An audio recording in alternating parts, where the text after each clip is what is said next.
Sandy, you want to be clerk tonight? All right, good evening, everyone. This is our meeting in place of the one that got postponed last week. It's April 27th. I'd like to call the meeting to order. 6:31. Roll call. Mac? Present. Peter? Present. Jim, present. We've got minutes from March 9th.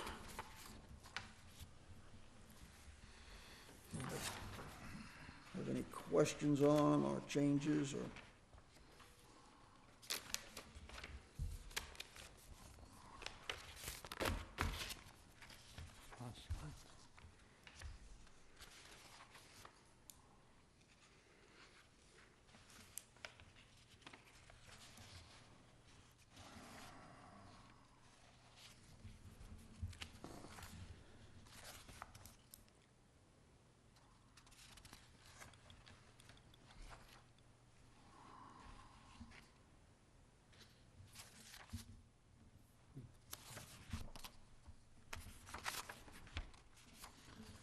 I move we accept the minutes as written for March 9th. I'll second that. Okay, all in favor? Aye. 300. And now we have a set of minutes from March 23rd.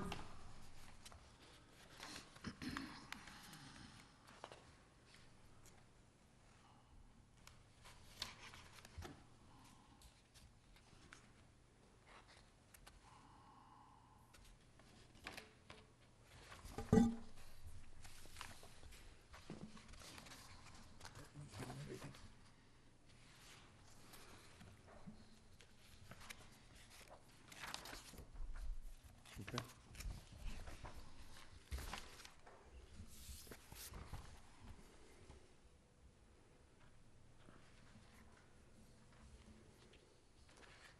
Would you like a motion? Make a motion, we accept the minutes as read for the meeting of March 23rd, 2017. Second. All in favor? Aye. 3-0. Okay. Citizens' participation. Madame, would you care to join us?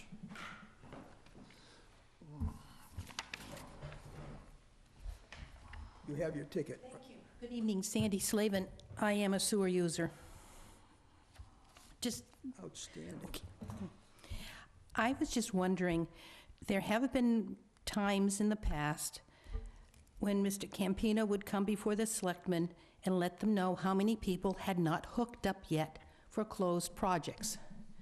I was wondering, is there a list available of who hasn't hooked up in Rose Point, Briarwood, Parkwood, Pinehurst, Oakdale, Tempest Knob, Cremisa, Swift's Beach? I was just wondering, it's not fair for those that have paid their betterment and paid to hook up, while others continue to use failed septic systems when we're trying very hard to protect our water in this town. Is there a chance to get a list of those that haven't hooked up in the time frame they were supposed to, and have the sewer commissioners work to have that resolved? Well, I'll tackle a second question first. That's been an item that's been under discussion and trying to figure a way to get it resolved and the enforcement of it. To answer the first part of your question, Mr. Campina, could you address that? Yeah, there is a list. There is a list. There's a list. We've sent out the list. I believe we sent it to the board, but we have a list. We didn't get a list, we got a number. We got a list of the number. You got a but list not of, a breakout. not individuals, but per area. It should, the Yeah, list should contain per We just got a area. breakout of areas. Yeah, not the individual. We received, don't that we have All deal with right. individuals. but- How many haven't hooked up in Rose Point? How many haven't hooked up in Swift's Beach? Is there, I mean, I think the public should need to know that we really have gone above and beyond to try to get clean water in here, and we still have failed septic systems that are being used, and no one's forcing them to hook up to sewer. They signed the contract. That contract was 2 years to hook up and 5 if they have a Title V? It's 1 year. 1 year after You gotta wait for the letter. completed. That's right, 1 year. When there's a letter goes out informing them that they have sewer and that the project has been accepted, from that letter date, they have 1 year to tie in. Some cases, I believe in Parkwood, and I also believe in Oakdale, there was an extension of 1 year. And that's all I'm aware of. I can review it and see exactly where it is, but they should meet it. And also, there are folks that got a 5-year extension due to new septic systems, and we need to review that also. I'm working with Mr. Ethier to finalize that list, but there's a few out there, quite a few out there. Okay, so that we need of to this address. list, how many of them are working with a cesspool? I don't know. We don't know To me, what that's they are. different than if they're working against a working Title V. But to me, we're trying very hard not to put nitrogen in our water, and this is not helping. So is there a chance the public could be made aware of how many have not hooked up in each one of the project sites? So maybe somebody other than me can come forward and say, please do something? Yeah, I think we can do that, at least get the number. I think at a meeting, we'll just announce it for the public, Yeah, next one of the we'll meetings. do that We'll at the just next go over the meeting. list. We can probably I do don't- areas, break it down, and leave, I think that's very doable. We had a list a while back, I just don't have it, I don't know the numbers. What I can't also re- is a I can't concern- recite those numbers from memory. Is that it's water hookup, nothing to do with the town of Wareham. I totally understand it's a complete district, but you have some people in Rose Point who haven't hooked up to town water, And some people that and have some all over the people, town. but you have septic systems out there that haven't hooked up to sewer. So to me, that's another issue out there. Whether they hook up for water, that's the district's concern, but you could very well be having water issues because of the failed septic systems that exist. One of the problems that hasn't been resolved, though, is the enforcement. How do I you can't- enforce it? I don't have an answer to that. We've been trying to get an answer to that. Is there a chance you can talk to our town attorney, Mr. Bowen, and ask him how to make this happen? My last conversation didn't result in an answer. Okay. I don't believe that we have the authority to do that, or have the enforcement authority to do To that. force but- them to hook up or to talk to Mr. Bowen? No, to force them to hook up. But I'll talk to Mr. Bowen again on that issue, and see if there is a, I'm surprised What we is all our signed mechanism? contracts. And that was one of the stipulations in the contract. Okay, I just wanted to say, I hadn't heard a thing on this topic for quite a few years, and I wanted to say, where are we? Where do we stand? well, it's something that we have addressed, but not the way you are at the moment. Because we've had questions about it on how many were outstanding. We're more interested in the total number that were outstanding rather than who, where, why at the present time, to see what we could do about getting something going. So we'll Thank you. ratchet that back up. Thank you. Thank you for coming out. I'm the only one here, now I'm going home. Excuse me. It's like town meeting, you just up and leave as soon as your issue's taken care That's of. it. You get your vote and you beat it. Good night. Good night, thank you. This is one more case where we've got to do something about enforcement. We have a bylaw, and there's a division, we'll talk a little bit about this evening about somebody tying in without a permit. But there's a provision in the bylaw that says we can fine them $300 a day. Each day is a separate offense. So I don't know how to apply that, and it's something we could discuss. It's back to We've, enforcement. It's the that's same right. thing we're having Enforcement, with the that's just- sump pumps. It's We've just got to enforcement. It figure out has, some way to do this enforcement. it's I nice think to if have we that just stuff enforce written it, down. but let's just do It's it. worthless if there's no enforcement behind it. Know what I'm saying? But this gives you, as a board, permission to do this, so just do it. So, Just do it. And there's your enforcement. well, okay, well, let's back into that. Let's do the sewer abatements or discussions here. Okay.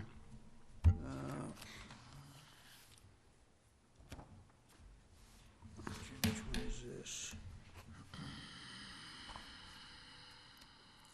Okay, this is the one, this first one here is,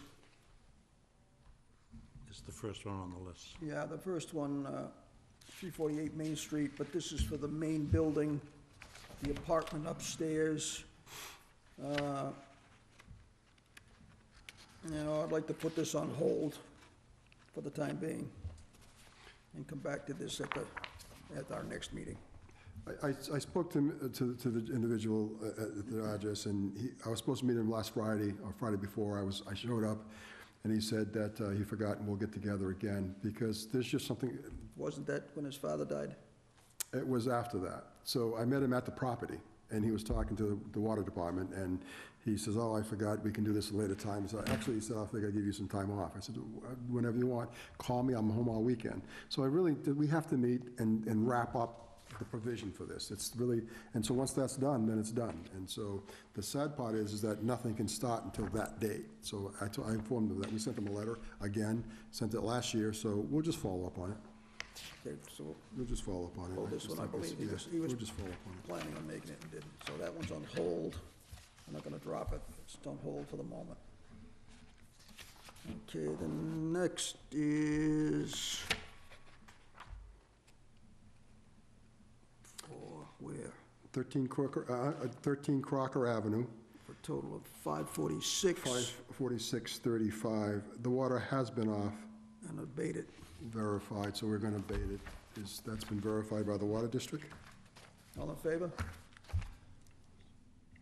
I move that we grant this abatement. Okay, How do you want to list it? By account number? I would do account number. I think Just Okay, account number, it's easier. account number 738506. okay. You want to set on this one, Mac? I will go along with whatever Guy recommends on Okay. this. That's a done deal. Affirmative. Now, we've got recommended abatement for 54634. Again, that's account number 735165. Right. Up on And 120 again, South Boulevard. If you look at the paperwork, the town water was shut off, and there's no way the water can be turned back on. The house is in deplorable condition, Connection pipes, And- yeah, it was tough. verified by the water department. All right, all in favor? Yep. Aye. Okay. Yep. Next is 25 McKinley Street, account 792802. And abatement be denied. I recommend, does water still go into the property? Now, their argument was that the house really isn't conditioned to live in, and they've taken water to the garage. When they come down, they live out of the garage. And so they haven't met the requirements of the policy that states water must be shut off. Water's coming to the property. And so there's no provision to abate. And we had a conversation with them, and they said, well, we're using the garage, and we come down and we're staying here in the garage, and, well, but the water's still on, so the house needs to be The rehabbed. water is on for the house, for watering the grass and for fire prevention.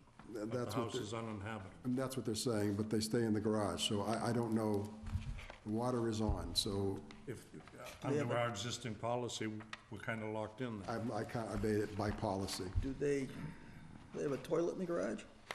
I don't know where they, I don't know. I'm new to this country. I haven't visited the property myself, but because the water is not off, there's no provision to abate. Okay.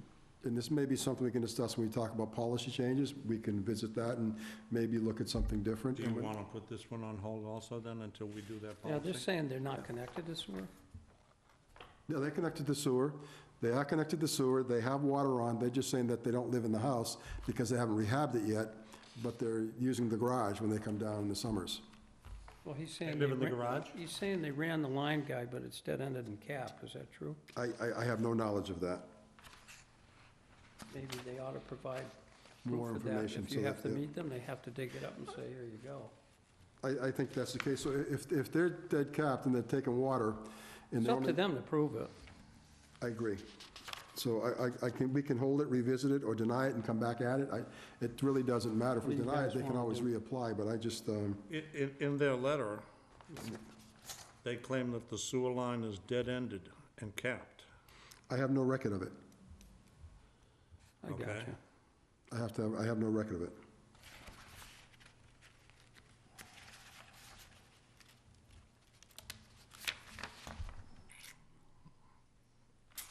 So if you want to put this on hold, then I'll call them and meet them at the property. Under existing Yeah, I policy, would we do. have to deny it, so the only other thing we can do is put it on hold. Yeah, I just assume put it on hold and see. However you what- want to, yeah. we So can- I we think don't- it's up to them to prove to you that it's not Yeah, connected. but I think- And then we can consider that. Yeah, Because what I would look for is the cut and cap permit.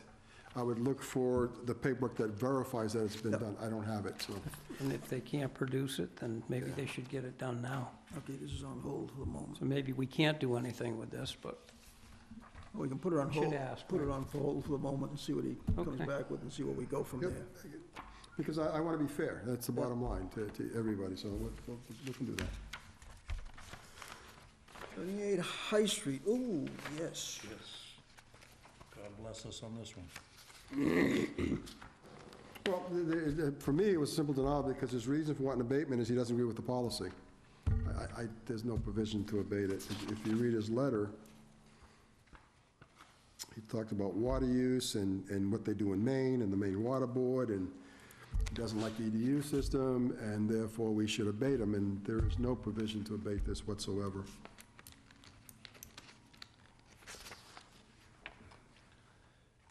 It's used as a parish office with three staff members. Does it have a toilet? Yes, it's a residency. Well done. It's primary use as a Again, residence. under policy, we're locked on that. Yes, I mean, that's,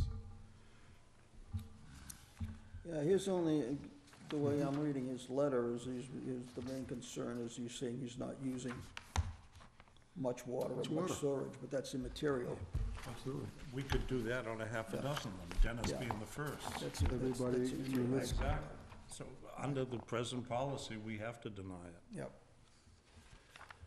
I move that we deny this. Ack, any comments? Question? no, we don't Okay. have anything in place to do All right. anything any different, so That's denied I agree with for you. you all. So, 86 High Street. It's the same thing. But it's not for the same thing, is it? No, the building's, it's another building. Yeah, that's the other building. This is a Senecal and also has Right. office space as well.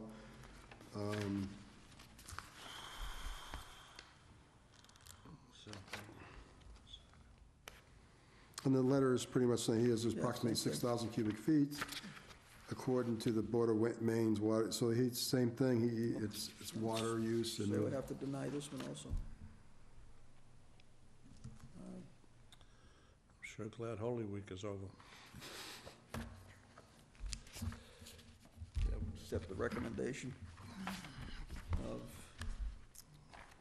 Yeah, but that has to be denied under the present policy. that's following your recommendation. This is 348 again. Again, and so. This is the building that was torn down. Because the building's torn down, we're going to approve.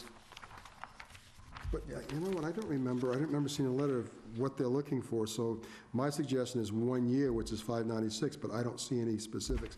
Looks like they paid $298, but my opinion, again, is that it's been off well over a year, so from the date of the application, we go back a year, so you should get a full abatement of $596. Even if he didn't apply for the full $596, he should get it because it's been off for many years, he's entitled to a full year of abatement. Yep. I agree. Mac, any? Which one are we on? This is, We're on 348 Main 348 Street. Main, 737475. That was the old used car lot building. That had a separate service? Yep. Wow. They had something else in it before that. Yeah, there was a bunch of, there's a car lot, there was some other business in there, there's been a Lock few, shop. Oh, yeah, yeah, there's been a few businesses in Yeah, there. I have no issue with that. okay, Approved. I agree. And this is for 596. I think he- 596, Yes. yeah. Even though the documents is for half a year, it's a full year. There's no, then that's the policy. Okay. All right, that's a done deal. And 2141, build an error, okay. So, yeah, what happened is there were two accounts set up for this. Back in the day, the way the policy was that when, this is the entire complex of Wareham Crossings, and they were pre-billed for, back then you would pay 2 years of EDUs when you went online, and since that's changed since. But, so there was an account set up that we never used. When they went online, we set up another account. So they were getting billed for 2 accounts, so it's just an That's error. fair. And so, I mean, it was good for us, but Yeah. I'm recommending that we approve this, and we're going to eliminate the account, reimburse them for the account. So we'll still have one active account for this property, but the duplicate we're going to get rid of Okay. and give them back their money. We just Fine, double bill them. Just credit them. Yes, Yes, absolutely, absolutely. Any issues? No. We agree. Okay, we've got 2 on hold. We've got the rest. Okay, Guy, come here with a status report on the CCM meeting. I was there for that meeting and then wound up having to leave and So CZM sick. meeting is, we're almost complete. So let me say this before I forget. We're asking that GHD be put on the next agenda. And what I want them to do is explain where we are, where we're going. We've had a bunch of meetings with the, I think Sandy, as far as the Conservation Commission, the Building Department, municipal maintenance, all the different boards of the town to make sure that when we do these buildings over, we're meeting all the codes that are present-day standards, and that we're not violating any wetland acts and that type of thing. So we're almost right to final design. So what we're asking to get them on the agenda at the next meeting and let them explain entirely. They'll need about 40, 45 minutes because it's pretty extensive. We've got the plans for you. We'll lay it all out and let you see where we are, where we're going. I think that's the way to do it. We've got 3D. I think at this point, the board really needs to see what the resiliency CZM program is all about and where we are with it. So I would like to get them on the next agenda, and they can get, to answer that question, they can do it in detail. And I think the board needs to see that. Because the whole concept here is making these pump stations resilient and making them to the mark of they have slosh now, which is the wave action, they have the high, then there's the rising sea level, and the original, what they call the high water mark, the 15-foot mark, that's now 18 and even up to 23 feet because of the Pushed it up. slosh and all that, it's got to go up. So that means every one of our pump stations on the water are vulnerable. So we have to bring all those, make them waterproof up. And so I think that all needs to be explained to you. The architects are meeting with, I believe, Mr. Warren to find out what his product can do, because it's got to structural as well as waterproof. You can put tar on the side, but that's no structure. Excuse me. So I understand his product to be structural and water, so they're meeting with him because they have some epoxy applications that they brought to our attention. So that's where we are with it, and I think the board should really see the entire, up to this point. We met with CZM, they're following it, so. Would he be in attendance for that also? Mr. Warren? Yeah. I don't know. I can ask. I think with the architect is meeting with him separately to incorporate that into the plans. So they'll have answers for you, but I don't know if he should be at the meeting or not. I'm sure if he's available, he'd have no problem doing it. But we need to find out, as an example, if we epoxy the entire outside of Narrows Pump Station to meet all the limits, so it may be waterproof. We worry about Would it float? implosion. You know what I mean? Would it float then? It may. And we worry about implosion, so now we need structural. We're thinking of putting beams, but his product may be structural also. So that's what the meeting's all about. It may make it more, because you worry about when the water comes up, that's pressure. And that's gonna come up quite high. It's gonna come up almost, I think, 4 or 5 feet from the roof. Comes up through my floor. And that's going to be a lot of pressure, so the structure has to, the structural integrity of that pump station has to be addressed. Below surface, there's no issues. It's everything that's above the surface, and so we feel that his product may add that structural integrity that we need along with waterproofing. So that's where we are with it. So I want the board to see the whole bang, get the presentation, and then they'll be here for any questions you need to ask. At least you'll be totally up to date. Because we're going to wrap this up by the end of May. Is this a local architect? The company's out of Hyannis. Where? Hyannis, GHD Engineering. They're in Hyannis, Massachusetts. Okay. Yeah.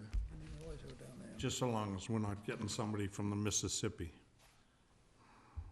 May not be a bad idea. They do a lot of floods. Well, I mean, Yeah, I hear what they you're have saying. to look at the structural integrity different because their water stays for weeks at lot a longer, time. yeah. Ours is a tidal situation. So what we do is, it's the EPA and FEMA that sets the guidelines, and building code. So Mass Building Code addresses flooding and structural integrity and elevations. So that's what's driving this, and we have to meet all the local codes. And so even if the architect came from Timbuktu, he has to meet the codes here. You hire local because they understand it, but there's a criteria that they have to follow no matter what. So that's a limiting factor. So we'll get them in, and these are good questions, and I would definitely present them to the architect, the engineers. There's a structural engineer, there's an architect, and there's a design engineer, and I think all these questions they can answer for you. Okay. But it'll be a good meeting for you. Definitely you need to see that. Okay, we've got this omitted user fee for Bourne, is that right? This was for one customer. So what happens For is one that customer, one okay. customer is $496.68. So when we do the billing, if somebody came online, like towards the end of the process, we bill them separately. It's called omitted. They weren't included in the billing. So it's just $496.68, but it has to be approved and voted on and then given to Mr. Foster to collect it. I believe that's in that folder over there, Mac. In that blue folder, One that we have to, there should be one of these. that we have to sign. Okay, next. Superintendent's report. I don't know where to go with this. I've got weeks and weeks. It could be an hour. So I'll go through it real fast. Okay. Is there anything that you want to, We'll go back some to things it. we gotta go, yes, and so I'll go through some things we have to hit, something we don't. So, I had mentioned here in times gone, but I did want to recognize Chris Schott. I want to have a moment of silence for him, but it's been since we met again, but the last meeting I thought was important. Chris has been an integral part of our meetings. He's added a lot of joy to our meetings, and he's going to be sorely missed, so to me, Most that's... definitely. Yeah, I miss him dearly, so I wanted to bring that up to the boards before we started. That's it. Yeah, because he had the stopwatch on you. Yeah, he did. Absolutely. I remember that. I mean, my reports was totally under his watchful eye, and so I miss that terribly. I miss it. He's always added light to my day. So the first one I want to announce is the folks out there with grinder pumps, if there's a power outage, they need to call the plant at 508-295-6144. We're putting it on our website because we have a generator to power up those stations so folks can continue to use their restrooms or what have you. So when power goes out, call us. Because some people are there in the winter, some people are there in the summer, so we don't know who's there. But as soon as power goes out, give us a holler. We'll send the generator out. We'll fire up your unit, drain it down for you, then we'll go away. And then you can do it as many times as you want or as long as the power's out. If it's going to be weeks, then we'll do it routinely. But usually power goes off for an hour or two or three or something on that line, so most people ride it out. But in the event that they can't ride it out, we will power up that station and empty it for them. So I don't know if they knew that. We put it out before, but I think it was a good time to remind folks. We're entering hurricane season and different things, so I think they need to be aware of that. We can do that. I wanted to assess a penalty, and I got a copy of the penalty here, and it speaks to the bylaw. In the bylaw, sewer bylaws, it says that you installer must get a permit to tie into sewer, and we have an individual that did not do that. I'd like to assess him, I'd like to fine him, and I believe when I read it, it's $200 first offense, and I want to fine him $200 first offense. I think I'll send him a letter, fine him if he wants to talk about it or appeal it. I think he has a right to come from the board, present his case, but nonetheless, he is an installer that's been around for a long time. He called me for inspection. I go out there and I couldn't find any paperwork. Inspection hadn't been scheduled, and he said, oh, yeah, I forgot, and I was busy, and it's unexcusable. You cannot do it without a permit. And so I think, as you had spoke before, if we don't have any enforcement power, then what are we doing? Why do we have these rules?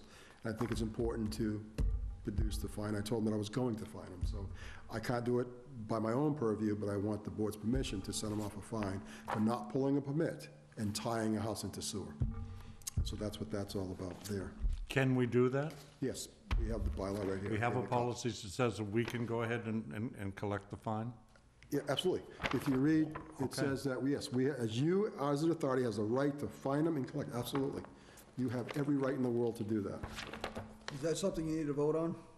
I would like to have a vote and I'd move forward doing it. I want the board's authority, because in here it says the commissioners, it doesn't say me, it says the commissioners, so commissioners need to act upon it, not me. Well, let's take a vote, but I want to follow up on that. Yeah, well, as it's been explained to me, I think we don't, Well, We that should sounds just- like if we write that into all of our policies from now on, we can be our own enforcement. Correct, correct. The bylaws, in the bylaws, it clearly states that the sewer commissioners have the right to fine. It's in the bylaws. You have a copy of it, reread it when it goes on to the sewer bylaws, so yes. So this could have been exactly what Sandy Slavin was, and we'd have the authority to go ahead and do it. We wouldn't have to go through the bureaucracy across the hall. No.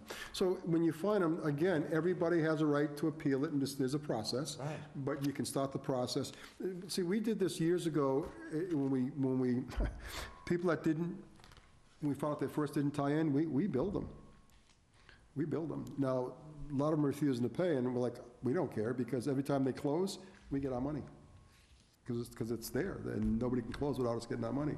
So you, according to these documents, you have the authority to fine them daily. Each day is a different act. So what we can do is send it to, for the one specific that what Ms. Slay was speaking of, we can send a letter out and saying, effective this day, you will start incurring a fine if you do not tie in. And so there's a due process, due warning, and you give them 30 days or whatever's reasonable to tie in. And then if they don't do that, then you can begin the fining process, because you give them time. Even though they knew it and had all this time, and they're not ignorant to it, I just think it's fair to give them a right amount of time to tie in. I agree. If they fuse, then you can say, okay, the fine start. You're right up front with it, and that's in these bylaws. Let's, Write that in on Yeah. our policies. let's just back up to this specific one right now Yes, that we're yes. talking about. Yes. Need to make a motion that, this individual. How do you want to specify what who, what, where, address? Give me something. But I would say the tie-in of 2 6th Avenue, Weweantic, that's specific property. There was no permit pulled to install that property to sewer. What the? Yeah, Bob's got me using two What was the speakers. address again, please? 2 6th Avenue.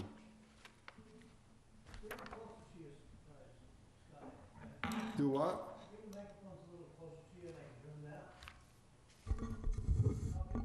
Okay. Is that okay? Okay. Thank you. So just as a basis guy, you feel you have about $200 into it right now with no resolve? Right, so with your permission, I'm going to send them a fine for $200. I just, if we have to produce something that says, why is it $200? I want to. Because I have it right here, I think it should be in your packet. It's in right the there. package. Yes. It's stated. And I'm going to send this to the installer, because he's a licensed installer, we give him the rules, there's no excuse. And so we'll send him the fine with all the supporting documents, and he's well aware, because he says, oh, yeah, I mean, he was well aware, because when I went, You're finding the installer or the property owner? installer. Installer was the one that didn't pull the permit. He's the one that didn't pull the permit. I'm not going to penalize the property owner, because the policy is that the installer, you hire the installer, his job is to get you the permits to tie in. So I'm finding the installer. Do we have to know the name of the installer for this motion? I don't think so. I have the name if you need it, but I don't No, think so, I'm not for just the asking. motion. No, I don't think so. Okay, so I'll make a motion in accordance with our policy, proceed with the fine as stated in our policy for 2 Sixth Ave. Yeah. Send it out. Second. All in favor? Aye. Definitely. Okay. Minot Ave tie-in, I don't know if you remember, you may have it in your packet. I really don't know what's in the packets, but let me see. That was a building permit, for consolidate. Remember the bunch guy of in different Minot ones Ave? into one? He was gonna put a duplex, and a Yeah, he's duplex? gonna tie it into one unit. Yes, one. So here's my issue. I had said to him that I need some assurance when he taps into that force main. If he destroys that force main, then he needs to repair it and pay for all the costs while it's down, so we can continue to service the whole west side of Wareham. So I want a bond, and the bond has to be substantial. So we can calculate the numbers. So if he breaks that, it's gonna take so many days to fix it, so many days of bypassing. Bypassing is very expensive. I'll get hard numbers on that and present to him a bond. I don't think we should allow him to tap in without a bond to protect that, because if he destroys it without a bond, it's on us. And that means we've got to make the repair, and we got to pay to bypass it. Or we can simply say, until the assessment's done, and we should be doing the assessment by the end of the summer, then he can wait for the assessment, then we'll know for sure what the condition it in, and then the bond can be restricted to that one area. But drilling into that line, even if it's weak 500 feet up, it's still going to affect it. And I just think that the town should be protected. He needs to bond it. When does he plan to tie in? He'd like to tie in as soon as he can, because he's going to start building, he said to me in the spring, we're still in the spring, because he wanted to put up one unit for marketing. So he wanted to tie that in. He's suggesting to me it'll be before the actual assessment of that force main. And do you have a number in mind for this bond? Yeah, 5 million, yeah. It costs Plymouth to repair when they had their break. It was roughly $118,000 per day to bypass. The numbers are staggering, and then the actual repairs. So I threw 5 million out because I did a rough, but I can get more specific and ask him for a bond that's gonna cover. In the event he destroys it, that means I've got to keep the whole side of town going, the hospital and everything, which means I got to bypass that whole force main to come to here. And the bypass lines that'll go in the road, digging, it's just a major endeavor. And so I want to make sure the town's protected. I don't want the town to have to eat any of that. So that's why I recommended 5 million, because that covers everything, to bond it. Then he does the thing now, when he's all said and done, there's no issues, we can wait a reasonable amount of time, a year or whatever, so it doesn't, we know that it's gonna happen in the future, and then reimburse the bond, get the I bond mean, back. if that's a realistic figure Oh, to it's- use, rather than just to toss it against the wall and see what sticks. No, that's a real number. If that's a real number, then we should ask for that bond. But if the real number is, an amount less than that, We'll get then less. I think we should give them, let them get one that's less than that because of the cost factors. What I'm using for guidance is the town of Plymouth. They've actively gone through this, so they know numbers, and I got a rough idea. I told them I have an 18-inch force main. If it was to be destroyed, I had to bypass and repair it. They says, oh my gosh, guy, you're looking for $4 or $5 million bond. So that's why I got the number. I can verify that to make sure, but they've been through it. They have actual hard numbers of their expenditures, so. Is this apt to put the project in jeopardy? No, the bond wouldn't put the property in jeopardy. Now, I don't know the cost of a $5 million bond or a $3 million bond, but the bond is just to assure, it's just like buying an insurance policy. It's like they have to buy workman's comp, liability, all those things he has to have. This is just one more layer to protect the town. And frankly, whatever the cost is to protect the town, I can't be worried about that, because he's gonna get it back if nothing happens. If something happens, then we are certainly covered, and that's my concern. Covering the time. Maybe Mr. White has more input than I. I see your point. He's in the business, but I want to protect the town. Mac, any comments on it?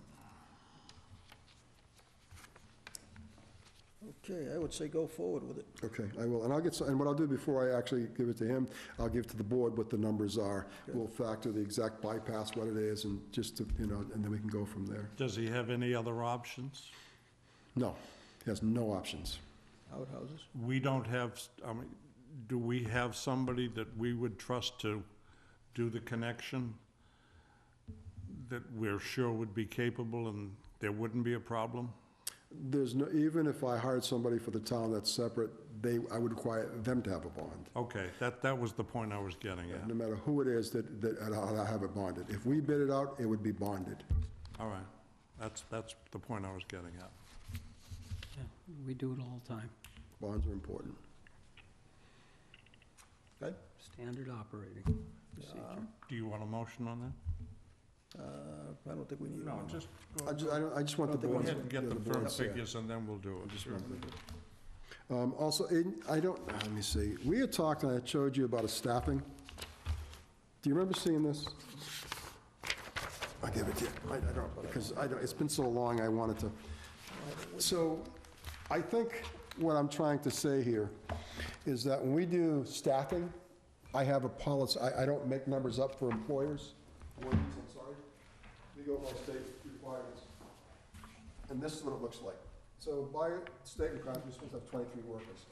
We have 45 pump stations. I know there's always been a concern, but we don't have enough staff to fix our pump stations. We just don't, because by state, talking with the state to get the real numbers, we need 6 to 8 people dedicated just to the pump stations on a daily basis. We're lucky to have 2, sometimes 3.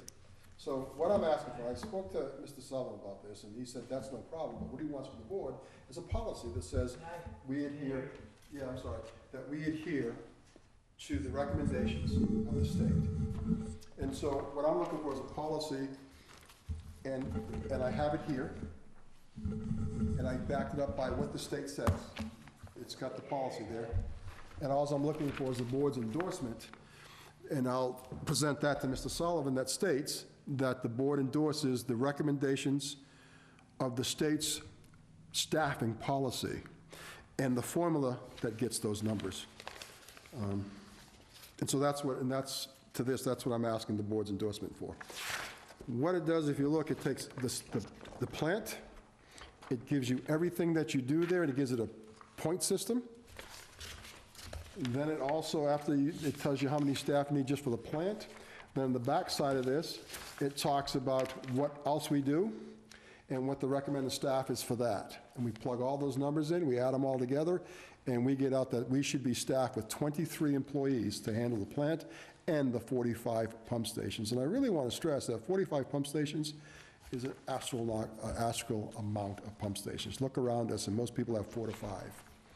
So it's a staffing requirement, and I'm just asking for the endorsement of the staffing requirement. And that's why I'm surprised it's not in your packet, but I got these, so I want everybody to see. How many staff do we have now? What's our current staffing? Thanks, guys. 17. So we're short, and again, we won't hire anybody tomorrow. This is a progressive thing, but the numbers are what we need to efficiently and effectively take care of our pump stations.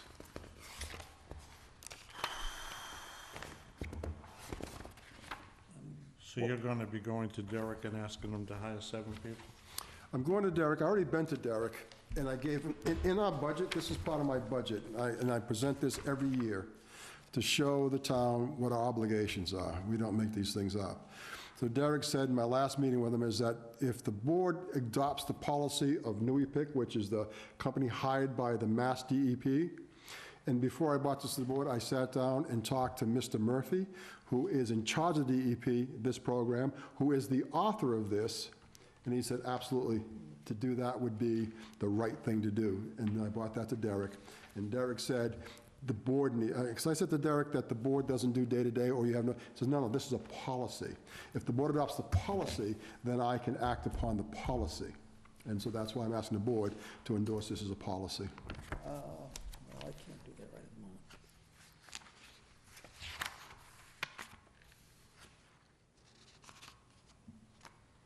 And so the policy was, the Board of Sewer Commissioners voted to adopt 314 CMR 12044 guidelines in reference to staffing at the Water Pollution Control Facility to assure proper operations and maintenance of the treatment facility. And that includes the pump stations. And so that's what the policy I'm asking the board to adopt. If you look at, I think it's already in there before, and it talks about staffing. The department may utilize, it says, any person operating wastewater facility shall prepare and submit to the department a staffing plan for review and approval. The department may utilize a Northeast Guide for estimating staffing at publicly and privately owned wastewater treatment plants, prepared by the New England Interstate Water Pollution Control Commission and dated November 2008, along with other relevant information. So what they're recommending is that you use this for guidance to staff, and it's a very simple plug-in formula, plug-in numbers, and it gives you a staffing recommendation. And I'd just like to adopt it, and then I can bring it to Mr. Sullivan. Adopt it as a guide. Yeah, I would say as a guide, I'm not gonna adopt this as a formal policy at the moment. I just can't do that. However you adopt it, the point is that in the law, it says that we have to staff accordingly, and this is the regulations, and that's why. So however you want to adopt it, but I As a need to move. guide. Yeah, however you want to, We'll adopt it as a guide, and then we'll handle it as needed. however is the board's purview, but I just want to get that out there so I can move forward as we go along to staff properly. That's all, that's what it is. Okay. So that we would, before any changes got initiated, we would be advised of what they are and why. Absolutely. Okay. You see, this is why this guideline's important, because what it takes away is me saying, I need 10 guys. We I don't need have 5 that in guys. our packet. You don't have this? No, No. of any of that. Your package, so I'm sorry, so this is what it looks like. So everybody's, I just gave, who doesn't have one of these? You don't have this? Like this, Okay, so in this, that's all. so here it is, and then here's the No, I don't have that at all. policy. This is the regulations, 214, CMR 214. This is from the Commonwealth of Massachusetts, their regulations, and it's right there. All right.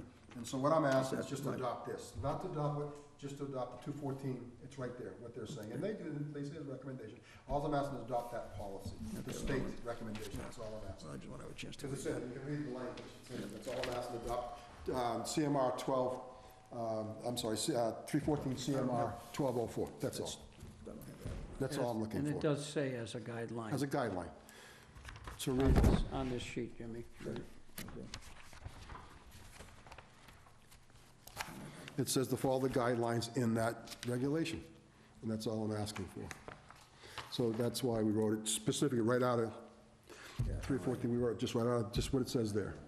Okay, those go with those. I can look at it. Okay. What are you missing? You have one? Do you have a copy of this? You're missing one. Okay, so that's what I'm asking. If the board would endorse that, I'd appreciate it, and then we can move forward on that. In your, I'm hoping, so I don't even know what's in packets anymore. We removed the 2 trailers we had, and we have another trailer, and there is a rental agreement that I'd like the board to endorse. That should be in there. It's the trailer out back. We're renting it from AW. Make sure I'm right, make sure. And this is it. This is the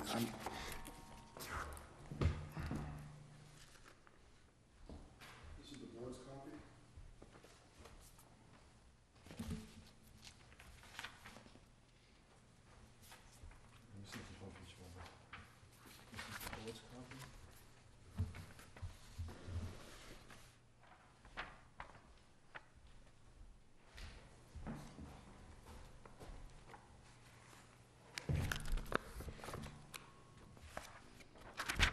So we're letting this go for now? Yeah.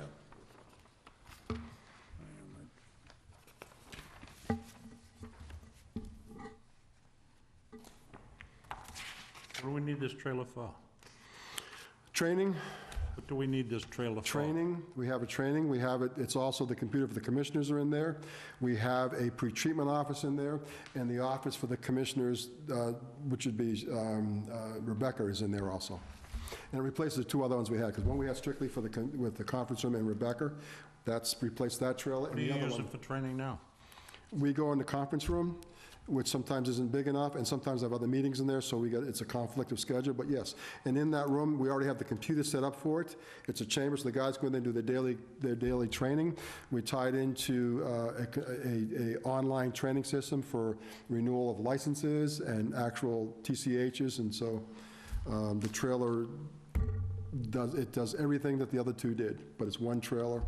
And it also has a restroom in there, which became a problem over the winter. And now that problem alleviates, so if it's snowing or raining, then they don't have to come into the office in the rain and get dressed. It's got a restroom, so it's just a better deal all the way around. It's just what we're utilizing it for.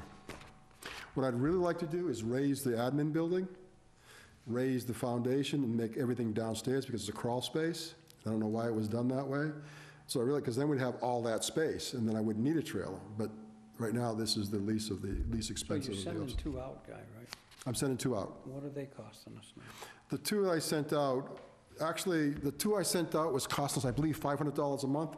This one's $600, so it's $100 more. But again, it's got the bathroom, it's much bigger, Isn't it plus stairs? plus tie downs. There was other things to that. So that figure that you just used wasn't correct. Well, that was the basic, but there was stairs. We rented stairs and are- something else. There was some add-ons to That's the it. stairs. Yep. It was separate rental costs. Separate in the contract with them. And they were a lot smaller. They leaked. I mean, it worked, but this is a better deal for us. It's a much better $100 deal. more. A much better deal. Actually, it probably. The bathroom's Are you worth 100. renting stairs for this one too? or No, stairs? we got stairs. So it's basically. Bathroom's worth 100. Oh, yeah. Do we get to charge an EDU? I don't want to go there yet. We can talk about that because, But- Okay, so we have 2 of these things hanging out here now. We need to take a vote on them? yes, I would like to, so what has to happen, just sign it and that's probably all. Because I'm going to move this forward. I'm going to send it over for procurement to wrap it up, and I need your permission to move this forward. That's the new policy that the board, before I do anything, the board has to sign, then I can move it forward. So that's all I'm looking for the board's support on this, then I'll As move it far forward. as far as the trailer goes, I don't have a problem with that, so. Which one of these pieces of paper do you want signed? Anyone you want, I just need one to put through. One I need to put through, and so all I need is one signing.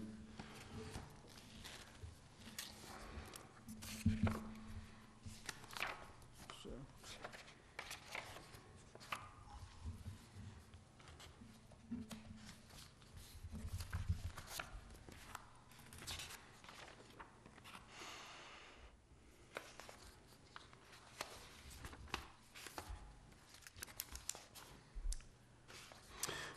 Now, I'm going to, This other one, Mac, Which one? staffing, Yeah, the staffing. I'd like to postpone this one until next meeting. I'm gonna have a chance to talk with legal and with Doreen. Okay. I'd like to ask a lot of questions. yeah, I mean, 'cause I've already vetted, but yeah, whatever you want to do with that, but yeah, that's.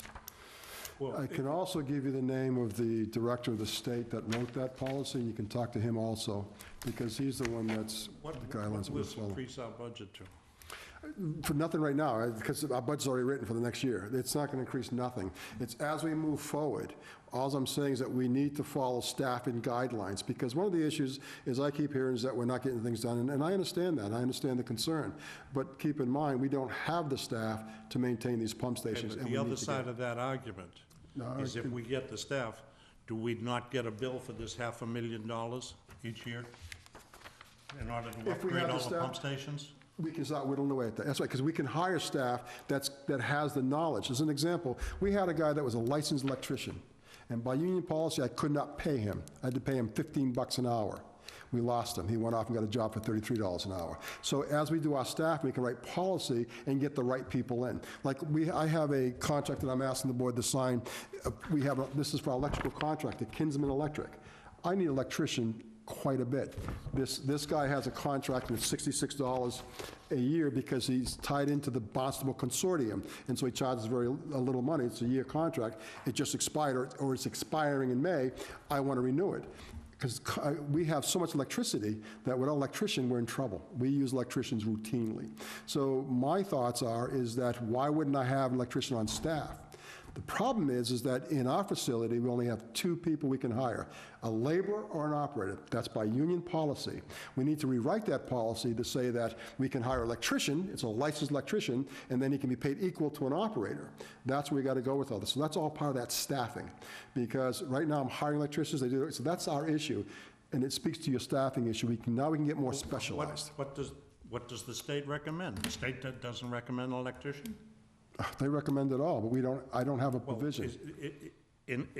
These 23 people, can one of them be an electrician? They can. However, But that's contrary to what you just said. what I'm saying is, but we have to change the policy that the union contract doesn't allow. We have to, through our human resource department, we have to renegotiate the contract that makes a provision to have an electrician and pay electrician.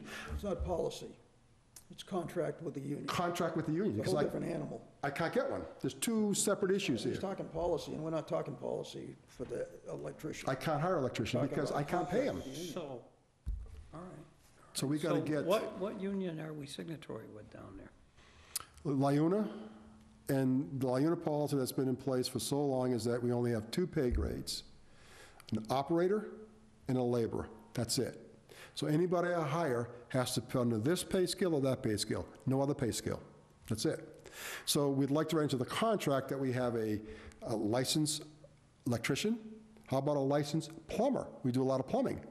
These are the licenses that we have to make provisions to pay these people to bring them on board, because right now we have to hire those people. We don't have I have no provision to hire a licensed plumber or no provision to hire a licensed electrician unless I pay them the rate of a laborer. Can we, We just signed with what's the the laborers. job description for You an know what I mean? operator? So I'm sorry? What's the job description for an operator? His job description is maintenance of pumps, it's lab sampling. Maintenance of pumps. Yes, lab sampling, the whole nine, absolutely. And that's what they're doing, but he can't touch electrical. They cannot touch electrical. They're not electricians, they cannot touch He can electrical. maintain a pump, but he can't turn it on. He cannot wire it, he cannot wire the control panel, he cannot wire in a light fixture, he cannot, because that's a licensed electrician. He cannot touch it. But he can repack the bearings and the glands and so forth. Absolutely, the pump, because the pump is not an electrical component, and he can take that, the electrician will take the pump offline. So, right now, the operator who is qualified to repair the pump can't do it because you don't have an electrician to take it offline. What we do is let's say the pump went down, I can knife it off, I can disconnect it, and you can fix the pump. Who can knife it off? There's a disconnect. Every pump has a disconnect, so I can shut the disconnect switch, and then we can operate it. If that disconnect switch fails, we can't touch it. I got to hire an electrician. Right, but That's right. But the pump, he can, yeah, I have no problem with him doing the pump. What I'm saying is that I have so much work for the electrician that I have to hire outside electricians. I understand what you're saying. That's all I'm saying. But what I'm getting at is, can the pumps be maintained now? Yes, and we're doing a pretty, Then why are there so many pumps that need maintenance because in we this don't have the report? staff, and that's why I said staffing issue. The DEP is requiring 6 to 8 staff to do pump stations. We have 2. You see, because we're short-staffed. And again, that's why they recommend a staffing policy, that this is the staff you need. And again, keep in mind, 45 pump stations is quite a bit. There's nobody in this area that has. So that means you have to staff accordingly, and we're not there. So if to staff it, I have to justify, and I justify it by that report, by that form that the state says fill out, we fill it out. And in there, it says what you need. We need 6 to 8 people to run our pump stations. But they can't provide the right staffing for every trade or every... We can't do trades, but I can do staffing for the pumps, as you say. Maybe the housekeeping, maybe the painting, the chipping, the things that we just can't get to, because every day we have to just go check these pump stations to make sure that they're operating properly. Then you have to send a crew back to repair them. So out of 45, we just keep picking them, picking. It's a long cycle. If you have 2 or 3 crews out there, plus now we have to maintain the lines and the manholes. Those have never been done in this town. Never. We don't even know what they look like. We had a backup today in Onset. We got there, that pipe hasn't been cleaned since 1970, and it was a major issue. I have to have a staff to do that? And where do I get this staff? Where do I get it? I don't have it. And so we need to increase our staff to meet the needs that we're now coming into, and that's the issue. And what I'm saying that's why I'm saying adopt the DEP policy, which we never have, that recommends a staffing guideline, because I have to send a staff report to the DEP every 2 years, and they review it. And so if something goes wrong, they say, well, you're understaffed, then we become liable. And that's all I'm saying. In the long term, this backs up all the things and places we need to go. We're not there. We don't have the staff. We don't have the staff to maintain 45 pump stations. I guess my issue is they can't give you the skilled staff you need. Or No. you can't hire the skilled staff. I can't hire this, that's right, and we need to change, that's a fight in the union, so our human resource at the next negotiations has to say, we want to establish an electrical pay grade, a plumbing pay, if I can get a plumber to work for $15 an hour, licensed plumber, I'll hire him tomorrow, because I can I can put him on the labor pay scale. If I can get an electrician to work for $15 an hour, absolutely, then I'm good to go, but I haven't found one. I just haven't found a plumber, a licensed plumber.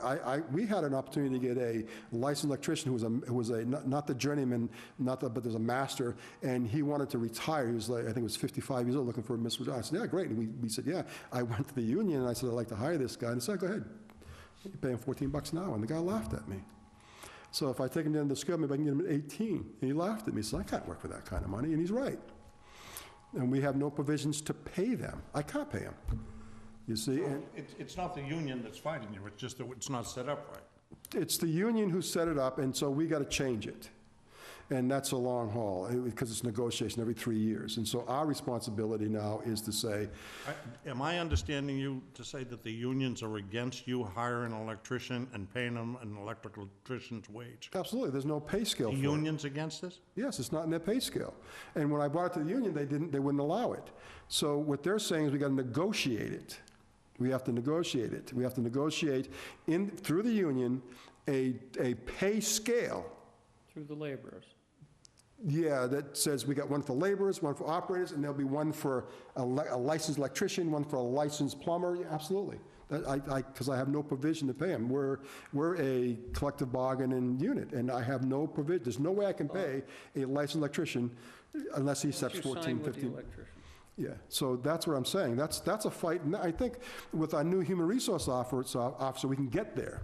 Someday we're going to get there. So if we have, for me, it's a building block. So if we have the ability to staff by the adopted policies of the DEP, and then as we staff, now we go to our human resource officer and we rewrite the contract to make a scale for an operator, different levels of operators, for a laborer, then skilled labor, and then for electrician, because we don't have it. But that's with any union. There's a pay scale for, I don't care what union you're in, there's a scale. That's all there is to it, and you can only pay in that scale. You can't make up numbers. You can't say, well, you're worth this. I've got to go within those guidelines. That's it. That's all I can do. That's just the way it is. How many unions do you deal with? I think 4. And they are? Foreman's union, operators union. The plumbers union? No. Foreman's union, so I have foremen, so I have a foreman's union. I have the operators union, or workers union, they call it.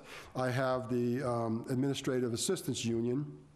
And then there's a steelworkers union, and each union covers... So why don't we contract with 104, or 103 and hire an electrician?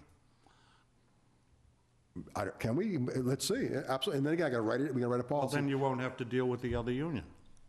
I agree. I don't know, that's something that the human resource officer has to do, and that's negotiation, because unions, yeah, definitely. I have no problem with that. But that, I can't just do it, it's got to be done through...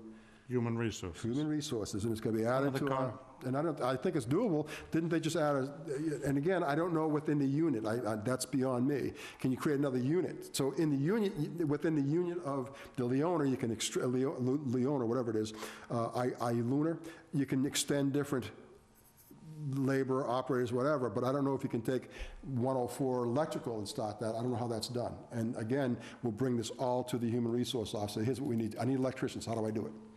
But that's the next negotiation. It's 3 years down the road. There's nothing to negotiate. Who are you asking? How do you do it? Our human resource officer. Oh, okay. Yeah. Everything goes through, everything's going to go through our human, because she's the expert in this, what we're trying to accomplish. She's the lawyer. She gets the answers. So I go through her and say, here's what I need. How do I go about this? Because we need electricians. We need plumbers, because we have a lot of plumbing. I mean, gosh, we pay $500,000 a year in electricity. Everything we do is electrical. We're constantly, and that's, if you look at, we spent $170,000 last year to Kingsman Electric. Well, I was just looking at this report that was done by Weston and Sampson, and all of the electricians, all of the electrical things that have to be done. So I would hire Kinsman. I wouldn't hire Weston and Sampson because of their budgetary, these are budgetary numbers, but I would get quotes from Kinsman. I'd get quotes from. But I mean, if, I got it, but if we're paying our staff, and then at the end of the year getting another bill for $500,000 to do the things that they couldn't do, we can't justify that to the voters, to the people. we justify it because that's the way it is. The contract, I can't just, first of all, collective bargaining, nobody, I can't justify it. I'm not saying it's wrong. What I'm saying is that it's just the way it is. I have to live within the policies and rules and regulations of collective bargaining. It's that simple. I may not like it, you may not like it, but there's 2 slots, it's all I can do. So now, if I have an electrician, I gotta hire outside for electrician. If I need, I gotta hire outside, and that speaks to that. So again, we would bid it, so the $500,000 things we're gonna do, some we can do in-house, because some of those things that we can do, that as long as it doesn't involve electrical or plumbing where a license is needed, the ones that need licenses, we gotta go out and bid that. Get quotes from different electricians, different plumbers, or different skilled personnel that we're not skilled to do, until we get that skilled person on staff. And that's simple, I mean, there's no other way I can do it. There's no other way. Because there's a liability here. You may have the knowledge to wire, and in your own home you can get away with it because the law provides. In that facility, I can't get away with it. I wire because I know how to wire, but I cannot wire there because I'm not licensed. That's a liability. If I wire something, and this, we're dealing with gases and intrinsic fixtures. If I do something incorrect and it blows that building up, the town is going to be on the hook for all my stupidity, and I'm not going there. So there are certain things I cannot do a fixture. It has to be a licensed electrician. It has to be.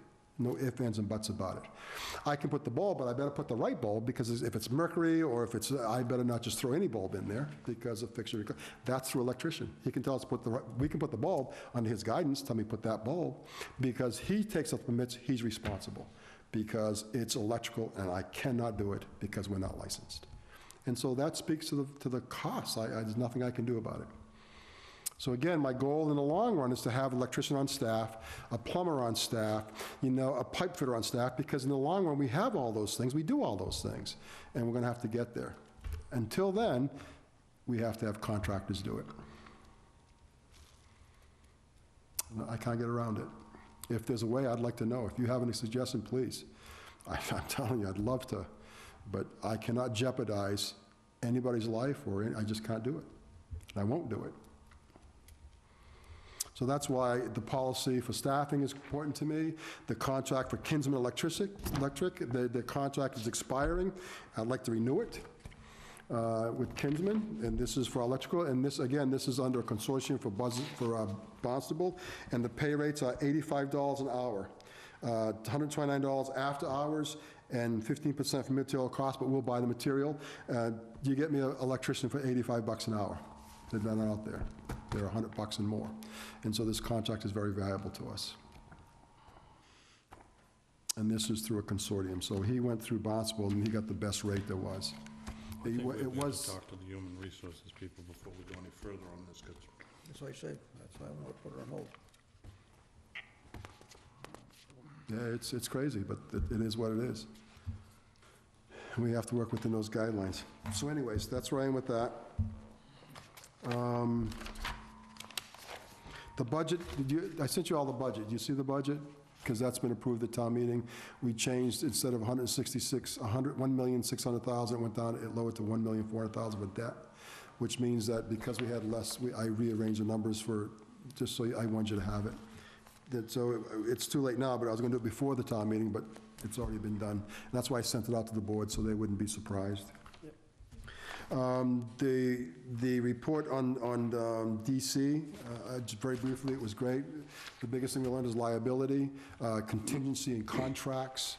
I mean, it's crazy. One of the biggest things for me was that at that symposium, we had people from Canada presenting that there's nothing you can do with asbestos pipes.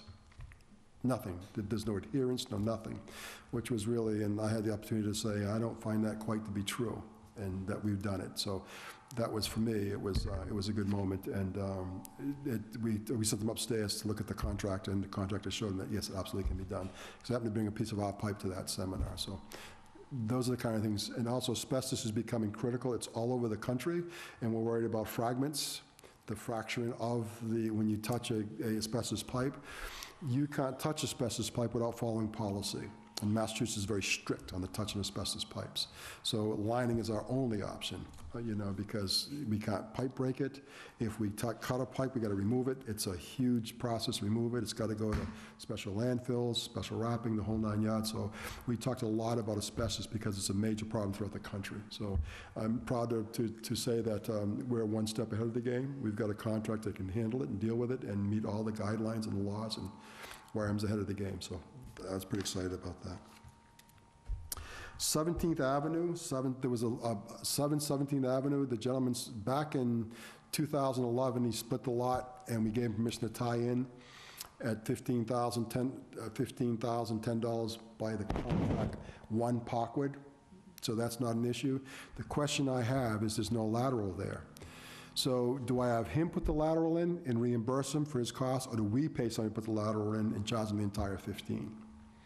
Because there's no lateral, we got to give him a lateral. We approved him to tie in, but from the property line to the street, we own.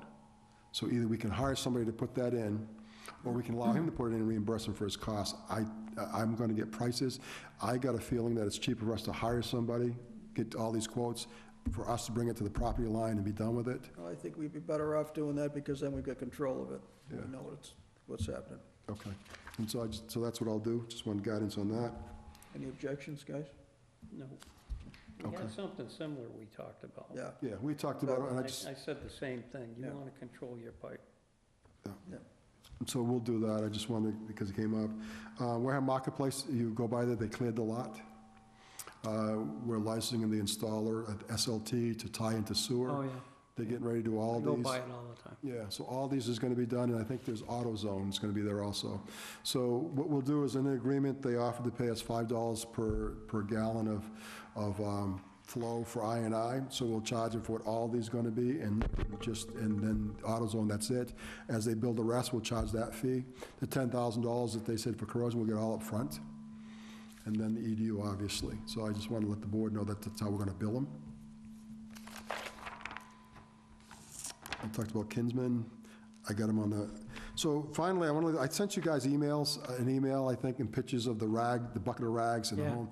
I got to tell you, Tim Roach and Joe Grant were out there last Saturday, and that pump has been ragging up constantly. We're always out there, and actually, we had a pump go down where we had to replace it because baby wipes got in there and it's been tearing them up. And so we cambered the entire area. We know the flow to that street. We cambered it. It was funny, I always say, at the very end. So at the very end, we get to the very end, we're really frustrated, we couldn't find anything. We get to the last lateral, and we got the camera there, and we're watching these baby wipes fall into the pipe. Like, ooh. So we went and knocked on the gentleman's door and said, I want to show you something. And we brought him out, and we showed him the baby wipes falling out. And he says, oh, wow. He says, I got 3 kids in diapers, and I use tons of that stuff. Okay, and let me show you the picture of our pump. Am I doing that? I says, well, the baby wipes are. You're putting them down, but the baby wipes are. I would like you to stop doing the baby wipes. He apologized, he said, I didn't know, and so for us, it was a success story because he said he's not going to do them anymore. That's only been since Saturday, and so we haven't had any problems yet, and we'll follow it along to make sure. And the other thing is that water was pouring out of his lateral, constant. Turns out that he had a bad toilet, the seat. So not only did we educate him on baby wipes, we helped him save water because by seeing that in his lateral, the constant flow, he was able to fix his component and stop the water. And obviously, so it was a great, great success story. So I thought I'd bring it to the board's attention because we're always talking about the bad things. This was something good, that it really worked. And the investigation and we educated somebody, and they're really going to help us get there, and we saved them some money, and to me, that's a good story, and it's a positive thing, so I wanted to bring that to the board's attention. You may be able to do more with that camera than you think if you have it in the right place at the right time. At the right time, Speaking of other problems we have. yeah. It was really good. It was, we were excited about that, so I wanted to share that with the Before board. you go away from that, the pumps that you have in these houses that have their own pumps, what sort of a pump do you have? Do you have a grinder pump? In the private houses, they're macerating pumps. They're macerating, and so they I had grind up. occasion to look into a Santa Flow system, and the difference between the grinder pump and the other pump was explained to me. If these homes had grinder pumps, would this be less of a problem if somebody didn't pay attention? If every home had a macerator, because it still would clog those pumps up. If you remember the report we got on we have like in Oakdale and Park, we have individual pumps, and they've been faulting because same problem, baby wipes and grease. Well, that's why I'm saying, No matter would they what be pump you better have, off with grinder pumps? The homeowner? Yes. They have grinder pumps and they're still stopping. There is no pump made today that'll handle baby wipes. It's a major industrial problem. We have huge pumps. They're designed to pass 3-inch, 4-inch, sized particles, and they grind up. Because what happens is that baby wipe actually, because it's a fibrous material, actually weaves, and it can be 5, 10 feet long. And that wraps up in the pump stops. I don't care what you have from it, can't chew it up. It's an industry issue. And baby wipes are huge, and now we're getting adult wipes, we call them, and now there's wipes for your furniture. It's a major, major problem. They don't make a pump that'll The handle it. grinder pumps won't handle it either? No, because it'll rewire. So in your home, when you put it down, and it won't handle grease either. There's not a pump that'll handle grease. And 2 of the people went back on, we pulled the pumps, and we had the manufacturer come back down, it was greased out. There's nothing they can do, and the other one was full of baby wipes. And so we're educating the public and saying, you keep blaming the grinder pump, but you really need to look at your habits. What goes into a toilet is white toilet paper only. If you put anything else, you're asking for trouble. Because we're getting the trouble when the things that we see come down are incredible, and they cause us a lot of heartburn. And your home, if you have your own pump, the same thing for you. But is it going to eventually affect the plant? No, it doesn't get there because it shuts the pump down, so it doesn't, we have 2 pumps, one goes down, we keep the other one going, we fix this one. The flow still goes to the plant. And in the plant itself, we have screening. We take out the rags because it comes into a fine screen, then it goes to the grid, so we remove it at the plant, and there's a ton removing it at the plant. The pump stations get some, the grinders, so yeah, it doesn't affect the process. It just affects the ability to transmit it there. It's like taking people on a bus and the bus keeps breaking down. You'll get there, but it takes a little bit longer. And so if every time it goes to a pump, so the pump jams up, we got to send a crew out there, take the pump out, unclog it, then put it back into operation. So that's just timing. We have 2 pumps. So while we're doing this pump is down, this pump is the only one on the line. If this pump goes down, then we're in serious trouble because now we're going to have backups. And so that's why it's an issue, and we send guys out all the time. These are grinder pumps, and they can't Yeah, handle they're called cutter pumps. Yeah, absolutely. Because of the material, they're fibers. I've got one, I'll show it. It's crazy, because these things are about this long, and they get longer. And so when it goes into the pump, there's nothing the pump, it can't send it out. There's nothing, and then it gets into the impeller. That's the same material that these bleach wipes and everything else are made of. Absolutely. And people flush them. That's why we say it all the time, that the only thing you flush is white toilet paper. That's it. That is it. You see, and it's hard message to get out there because people are supposed to have a flush and they just flush, they flush. They just, and so we keep constantly trying to educate them, but these pumps are expensive. They're down, and there's a potential of an SSO, a backup into your home, and a backup on the streets. So there's a lot of threat of some not good things happening. So we stress all the time that the only thing you can flush is white toilet paper. That's it. That's it. And if we all adhere to that, we wouldn't have these issues. And this gentleman, the education was Kleenex either. powerful. You don't want Kleenex down there either. No, I don't want Kleenex, I don't want paper towels, nothing. Because remember, Kleenex are made so they will stand your, all right? So they're fibrous. And they rewind. They become a long piece. Where toilet paper, when you take a piece of toilet paper, put it in water, it disperses. It literally melts in the water. That's the design of it. So it moves along. Anything else, none of it disperses. What it does is it... New paper towels are horrible. And we get those. They are horrible. Because everything is to last long, it's easy, last forever, more absorbent. Well, that means they're really it's crazy. It's crazy. And so we have to fight that every single day. And it goes to staff. And so if I got a crew out there, and so now I got to wait for this to get done to go over here. We had that exact same scenario where Nazi's place, I guess it's up there, we had to wait to go get it. He had to wait for us. And he was filled backing up. And we're over here. And so if I had another crew, I'd send it out. But we didn't. So that's why staffing is so critical. But anyways, I wanted to say that it's powerful. It's a positive thing. I thank the gentleman for coming out and looking and seeing and recognizing, and I thank him for his help in the future to make sure that the problem goes away. And Tim and Joe did a tremendous job. They were patient. I was getting frustrated, and they just kept going, so they did a great job. Okay, next, anything else? That's all I have. All right. I have more, but I think that's all. Thanks. Okay, we got some unfinished business. It's gonna unfortunately stay at the moment unfinished. Policy updates and the consolidation. Okay. Still waiting on Susan. Some of that together for us that we had. What's that, Jimmy? I say we're waiting on Susan because Yes. she was gonna put some of that stuff together, so that's gonna be pushed off. Discussion regarding the Wareham Water District. I was supposed to, met with them Monday night, and unfortunately, I was sick in bed and was unable to make that meeting. I postponed it to their next meeting, which is a couple of weeks. We've got a new discussion of Weston and Sampson's pump station evaluation report. I think we've hit on that 3 or 4 times throughout the discussion now. We know what we've got here for a number. We realize that it's not, it's an estimated number. It's Yes. based on top prices, not necessarily what we can get the job done for. We'll peck away at it and Absolutely. come in at a lower number than what exists here.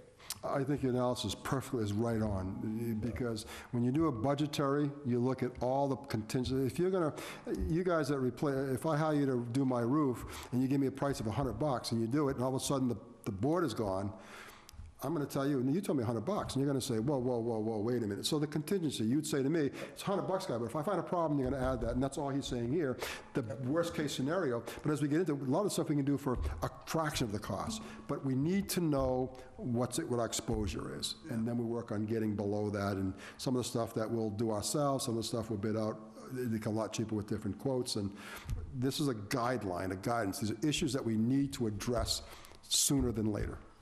That's all it is. Okay. Liaison reports, we don't really have anything tonight, I don't believe. Our next meeting, what is today? Today is the 27th. May 11th or 10th on a Thursday, I'm not going to be available, I believe. I'll double check. I've got, as a recipient of the Buzzards Bay Coalition, I've got to go to the meeting this, I think it's the 11th. Make it the 18th for our next meeting, Okay. Say it again, please. the 18th of May. 4/18, All right, 5/18. 5/18. 5/18. Holy It's mackerel. May already. Wow, 4's wow. gone. God, Mother- it's 5 already. So it's just not, it's not fair. Sun still is a no. Have you got your Christmas shopping done yet? I'm going to start it. I was gonna say, we're almost there. We're going to be there before God. we know it, so it's important to start it now. It's crazy. I'm just, when somebody said to me it's May, I said, you got to be kidding me. I'm just getting used to April.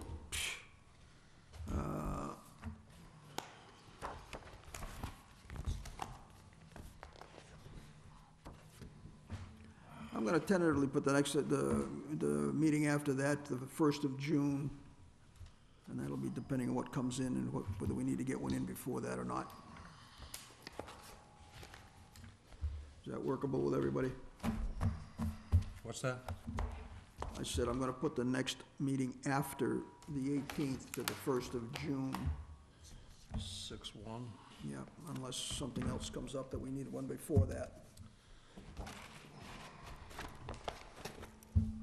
You wanna say you get well to Susan? Yes, definitely. Absolutely.